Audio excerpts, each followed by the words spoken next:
Hello. For Monday, as we begin this week 5 of Life Together Apart, I hope you were able to see Kate Bowler's video that begins this.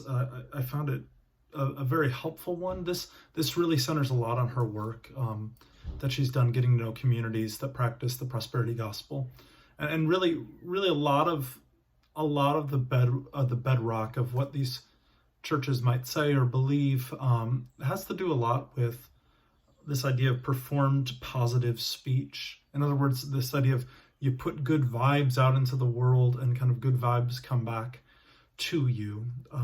Really, the concept of karma is not very far from that, right? That good things happen to good people and bad things happen to bad people. The questions that Job's friends would ask him: what did you do in order to deserve this? You must have sinned or done something. The questions that the disciples or the Pharisees ask when Jesus is healing someone: what did this man do to be born blind, for instance? Kind of ask that idea, what did he do wrong for this bad thing to happen? And so then what gets presented as hope often in that setting is really just optimism. It is saying, well, I'm going to believe only good things could happen to me, that only good things are going to come my way. And the problem with that is that it doesn't really deal in reality very well. And when bad things do happen, there's not really a good recourse for how to handle them. The other thing that it's not is true Christian hope. And what Kate does, and what we'll explore this week, is really put forward this idea that Christian hope is about God pulling us towards God's future.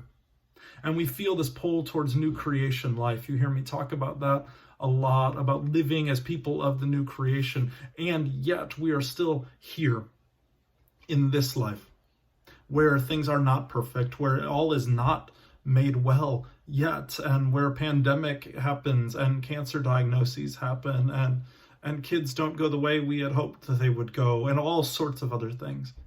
And so my hope and prayer is that we become and learn how to be people of hope, of true Christian hope, of this deeper sense of hope, that we are gifted with that from the Spirit, and that we can be people of reality in the midst of it, right? So this kind of, this ability to deal with the uncertainty of this world, to be able to speak that well with people who don't necessarily believe in Christ even, and yet that they might be lured into the idea about this Christian hope, this deep well of not certainty, but of assurance that indeed all will be well, and that God holds all things together.